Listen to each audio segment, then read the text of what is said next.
Existe uma informação que circula muito nas comunidades de saúde e jejum que está causando confusão em muita gente, e talvez em você também. Dizem que o jejum acalma a mente, reduz o estresse, melhora o humor. Ao mesmo tempo, tem gente que relata exatamente o oposto. Começa o jejum e fica irritada, agitada, com o coração acelerado, sem conseguir se concentrar. Então, qual é a verdade? O jejum melhora ou piora a ansiedade? A resposta não é uma das duas opções. A resposta é: depende de onde você está no processo. E é exatamente isso que este vídeo vai te mostrar. Porque existe uma linha do tempo fisiológica que a maioria das pessoas não conhece. E sem entender essa linha do tempo, você pode abandonar o jejum no exato momento em que ele estava prestes a te ajudar, ou insistir nele de um jeito que de fato piora tudo. Nos próximos minutos, você vai entender o que acontece no seu sistema nervoso hora a hora durante o jejum, porque os primeiros dias são tão diferentes das semanas seguintes e qual é o mecanismo real que conecta o que você come ou deixa de comer com o que você sente. Fica até o final, porque tem um detalhe nessa história que costuma ser ignorado e que pode mudar completamente a forma como você enxerga a relação entre alimentação e ansiedade. E esse detalhe começa com uma pergunta simples. A ansiedade que você sente hoje é a mesma de 10 anos atrás? Para a maioria das pessoas acima de 45, a resposta é não. Ela mudou de endereço. Antes era aquela ansiedade de prazo, de desafio, de adrenalina, a que aparece e some. Hoje ela ficou. É aquela sensação de fundo, constante, de que alguma coisa está errada, mas você não sabe o quê. É acordar às 3 da manhã com o coração disparado sem motivo aparente. É a irritação que surge rápido demais. O cansaço que não passa mesmo depois de dormir. O que conecta essa mudança ao tema deste vídeo é o seguinte. Essa forma de ansiedade que aparece depois dos 45 tem um componente metabólico muito maior do que as pessoas imaginam. Não é só psicológica.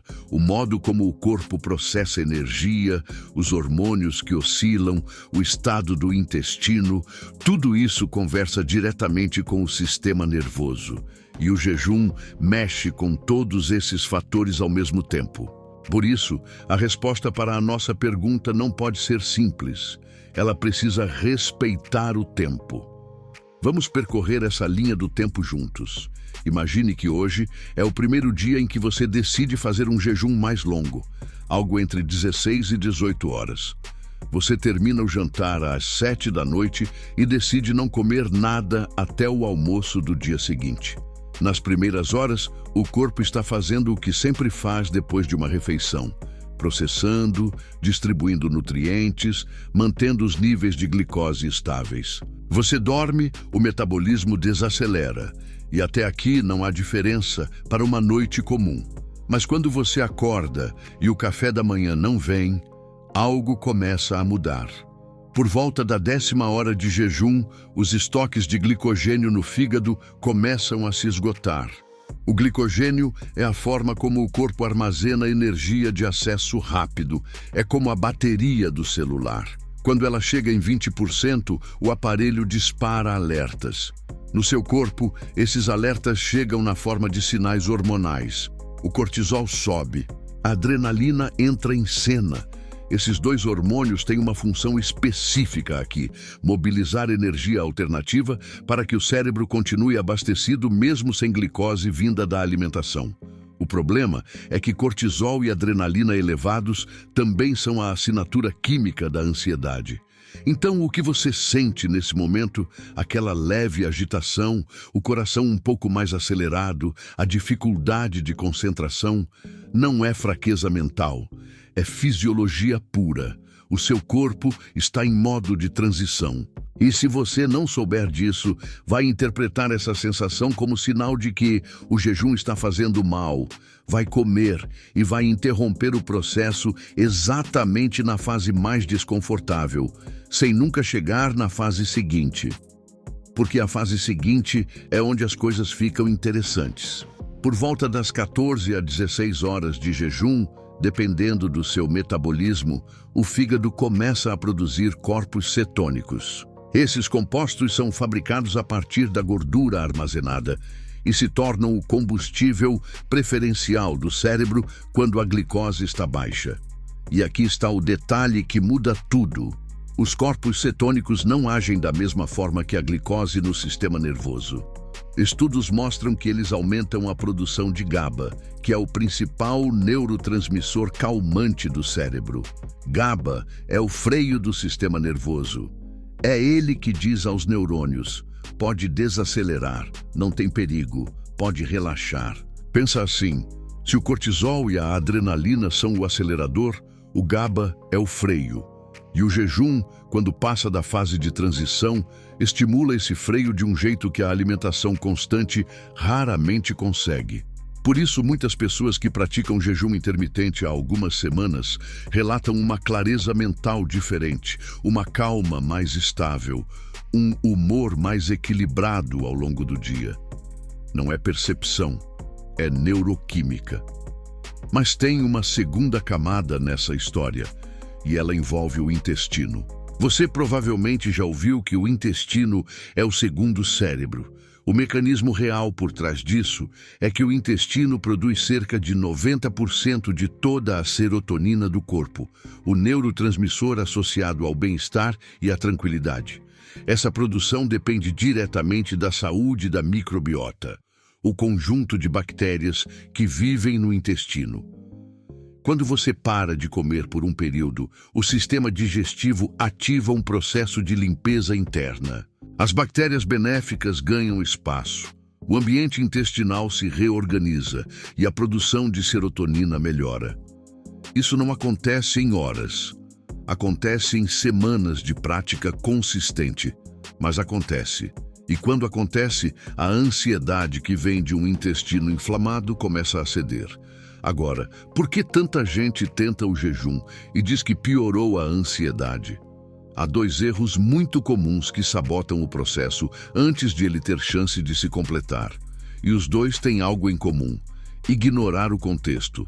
O primeiro erro é tratar o jejum como uma urgência, restringir a alimentação de forma drástica, pulando refeições sem planejamento, enquanto se mantém uma rotina intensa, estressante, com pouco sono. Nesse cenário, o jejum não é um processo controlado. É mais estresse empilhado sobre estresse já existente.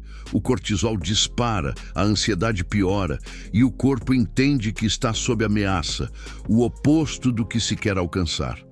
O segundo erro é jejuar sem cuidar do que se come na janela alimentar. Se a pessoa passa 16 horas sem comer e depois consome ultraprocessados, açúcar refinado e pouca proteína, ela manda sinais contraditórios ao metabolismo. O jejum não é uma ferramenta isolada. Ele funciona dentro de um contexto. E quando esse contexto é ruim, o jejum amplifica o desequilíbrio em vez de corrigi-lo. Vale mencionar ainda um fator específico para quem tem mais de 45 anos. Mulheres na perimenopausa ou menopausa já têm flutuações hormonais que mexem diretamente com GABA e serotonina. Um jejum iniciado sem gradualidade pode intensificar essas oscilações. Para homens, a testosterona em declínio afeta o equilíbrio com o cortisol, e um jejum agressivo pode piorar esse quadro. Em ambos os casos, a solução não é evitar o jejum, é calibrar a abordagem ao momento hormonal do corpo. E é aqui que está a virada de consciência central deste vídeo. A pergunta, jejum aumenta ou reduz a ansiedade, pressupõe que o jejum é sempre a mesma coisa. Não é. O jejum que piora a ansiedade e o jejum que a melhora são o mesmo protocolo em momentos diferentes da curva de adaptação. Nas primeiras tentativas, a agitação, a irritação e o desconforto são reais, mas são sinais de transição, não de dano. O erro não é sentir isso. O erro é não saber que isso é passageiro e desistir exatamente antes de o corpo aprender a funcionar de outro modo. O entendimento do tempo muda tudo. Não é falta de força de vontade.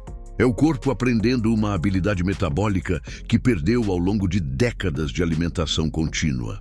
E como qualquer aprendizado, tem uma fase de dificuldade antes da fase de domínio. Quem atravessa essa fase encontra do outro lado um sistema nervoso mais estável, uma energia mais constante e uma relação mais tranquila com a ansiedade. Para facilitar essa travessia, comece com janelas menores de 12 horas e aumente de forma gradual.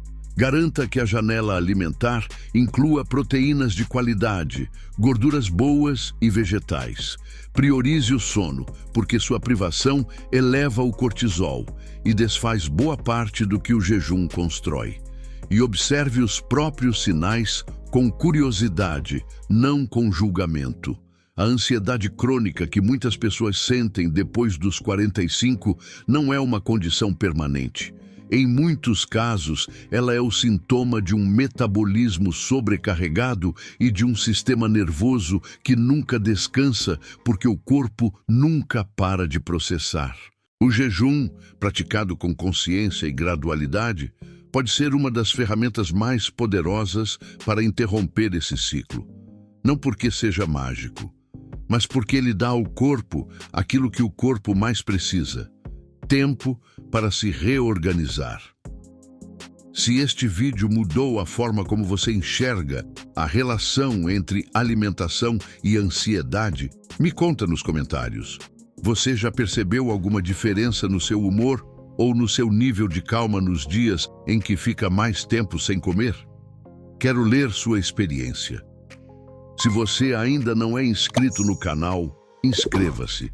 Aqui o assunto é sempre o mesmo: entender o que acontece dentro do corpo para tomar decisões com mais consciência. Sem promessas impossíveis, só ciência explicada de um jeito que faz sentido para a vida real. Te vejo no próximo vídeo.